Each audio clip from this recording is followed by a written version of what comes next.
اور وہ مستعفی ہو گئے تھے، لیکن چونکہ نے اس میں مداخلت کی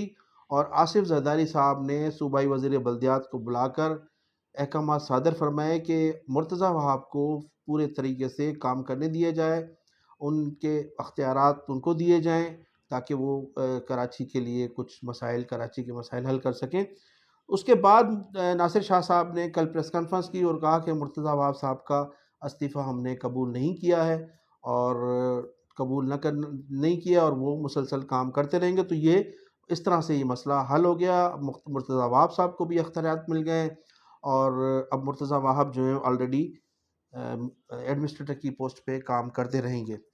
تو اب میں آتا ہوں ناظرین، دوسرے اہم خبر جو ہے وہ یہ ہے کہ متحدہ قومی موومنٹ کے جو 3 کارکنان جو ایک طویل عرصے سے لاپتہ تھے، کئی سالوں سے لاپتہ تھے، ان لاپتہ کارکنان کے لواحقین نے کل کراچی پریس کلب پہ احتجاج کیا، اور احتجاج کے درمیان ان کا یہ موقف تھا کہ ہمارے لوگ تو جو ہیں وہ شہید ہو چکے ہیں، لیکن ہمارا احتجاج اس لیے ہم احتجاج کر رہے ہیں کہ جو دوسرے لوگ لاپتہ ہیں کم از کم وہ بازیاب ہو سکیں، وہ زندہ مل سکیں، وہ اپنے گھروں کو واپس آ سکیں۔ ہم نے تو جو ہے اپنا مقدمہ اللہ پر چھوڑ دیا ہے، اور اب اللہ تعالیٰ کی ذات ہے، اس کی عدالت میں ہم لوگوں نے دعائیں کی ہیں، وہ وہی فیصلہ کریں گے، لیکن ہمارا جو احتجاج ہے وہ دوسرے ان لوگوں کے لیے جو تاحال لاپتہ ہیں۔ تو اس احتجاج کرنے والوں پر جس طرح سے پولیس نے تشدد کیا اور ان کے 2 لوگوں کو گرفتار کر کے لاک اپ کر دیا گیا، خواتین پر تشدد کیا گیا، خواتین کو گھسیٹا گیا، خواتین کی بے حرمتی کی گئی، یہ سندھ گورنمنٹ کی جانب سے بھی ایک سخت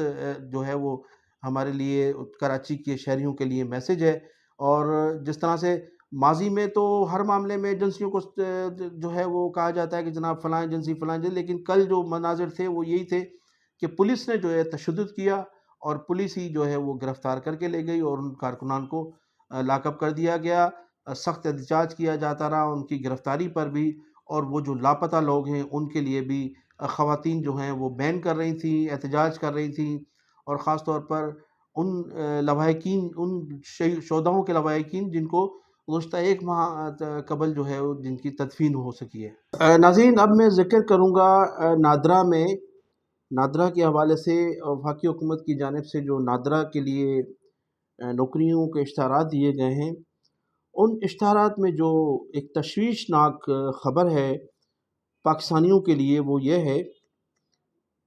کہ اس اشتہار میں اگرچہ پاکستان کی چند زبانوں کو لازمی قرار دیا گیا ہے، تو وہاں فارسی اور افغانی زبان کو بھی لازمی قرار دیا گیا ہے۔ امیدواروں کو کہا گیا ہے کہ پاکستان کی فلاں فلاں زبان آنا ضروری ہے، اس کے علاوہ افغانی اور فارسی بھی اس امیدوار کو آنا چاہیے جو نوکری کے امیدوار ہیں۔ عجیب سا اشتہار ہے، اور ملاحظہ فرمائیے گا اشتہار میں جو لکھا گیا ہے، افغانی ہمارے ہاں نہیں بولی جاتی پورے پاکستان میں، اور جن جن علاقوں میں بولی جاتی ہے یا جو لوگ افغانی زبان استعمال کرتے ہیں وہ ہمارے مہمان ہیں۔ 1979 میں جب افغانستان پر روس نے حملہ کیا تو اس کے بعد یہ 40 لاکھ لوگ جو ہیں وہ ہمارے مہمان بنے تھے، اور گزشتہ 42-43 سالوں سے یہ ہمارے غریب ملک پر بوجھ بنے ہوئے ہیں۔ اب جبکہ افغانستان کے مسائل حل ہو چکے ہیں، ان کے ملک میں جمہوریت بحال ہو چکی ہے، اور کنٹرول پوری طرح سے افغان حکومت کا کنٹرول وہاں کے مقامی لوگوں کے پاس ہے، تو ان افغانیوں کو تو واپس جانا ہے۔ پھر آپ نے اس نادرا کی لسٹ میں افغان زبان کا لازمی قرار دیا جانا کیوں لکھا، اور کیا افغانیوں کو بھی نوکریاں دی جائیں گی؟ اگر ایسا ہوا تو پھر بڑی افسوسناک بات ہے، جبکہ افغانیوں کے سلسلے میں جو گزشتہ 43 سالوں سے ہمارے مہمان ہیں ان کے لیے تو ہماری شہریوں میں تحفظات پائے جاتے ہیں۔ آپ نے دیکھا کہ گزشتہ دنوں چند سندھی نوجوانوں کا قتل بھی ان افغانیوں کے ہاتھوں ہوا، اور جو کرمنل ایکٹیویٹیز ہیں خاص طور پر کراچی اور سندھ کے شہری علاقوں میں، ان میں جو گزشتہ لوگ پکڑے گئے ہیں وہ تمام کے تمام افغانی نوجوان پکڑے گئے۔ اس کے علاوہ جس طرح سے 14 اگست پر افغانستان کا جھنڈا لہرایا گیا پاکستان کے جھنڈے کے مقابلے میں، اس قسم کی جو حرکتیں ہیں وہ تمام افغانی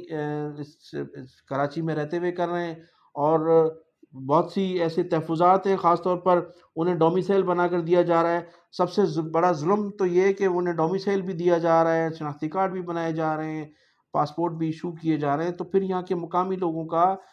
یہاں کے جو مقامی سندھی لوگ ہیں ان میں بھی سخت تحفظات پائے جاتے ہیں، اور کراچی کے جو شہری ہیں یا جو سندھ کے شہری ہیں ان میں بھی سخت تحفظات پائے جاتے ہیں۔ تو نادرا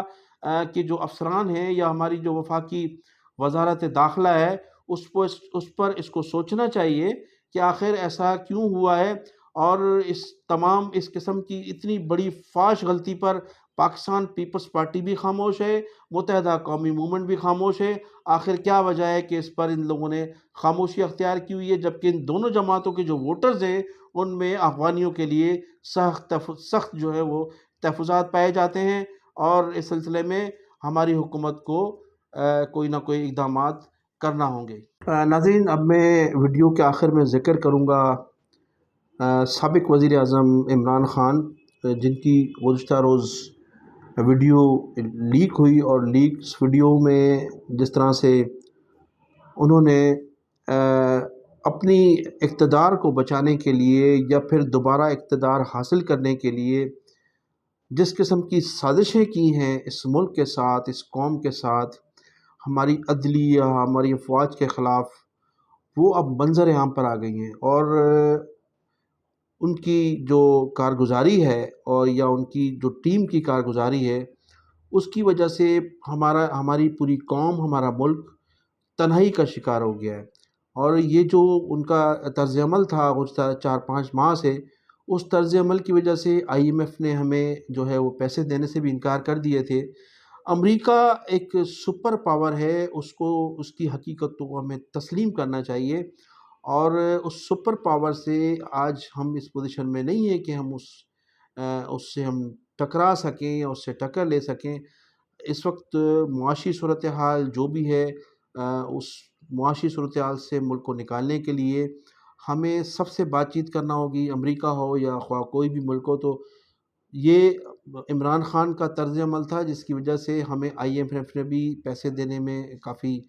لیل و تال کی، اور کافی وہ لیٹ ہوئے، پیسے ہمیں لیٹ ملے، جس کی وجہ سے خاصی پریشانی کا سامنا کرنا پڑا۔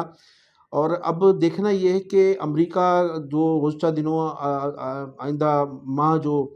FATF کا اجلاس ہونے جا رہا ہے، اس میں ہماری پوری کوشش تھی، ہماری تمام تیاریاں مکمل تھیں کہ ہمیں گرے لسٹ سے نکال کر وائٹ لسٹ میں شامل کیا جائے گا، لیکن یہ ویڈیو لیک ہونے کے بعد اور اس سے پہلے جو عمران خان کی سیاست چلتی رہی ہے 4-5 ماہ سے، اس سے محسوس ہوتا ہے کہ FATF کا جو ہونے والا اجلاس ہے اس میں بھی شاید ہمیں مایوسی کا سامنا کرنا پڑے۔ تو عمران خان ایک طرف تو پسپا ہو رہے ہیں، اور دوسری جانب سب سے بڑی اہم خبر یہ ہے کہ وہ بے فیض ہو گئے اور فیض نے کلٹی مار دی ہے۔ تو میں ان الفاظ کے ساتھ آپ سے اجازت چاہوں گا کہ آپ میرے چینل کو سبسکرائب کیجیے گا، اور کمنٹ سیکشن میں جا کر اپنی قیمتی رائے کا اظہار ضرور کیجیے گا۔ پاکستان زندہ باد۔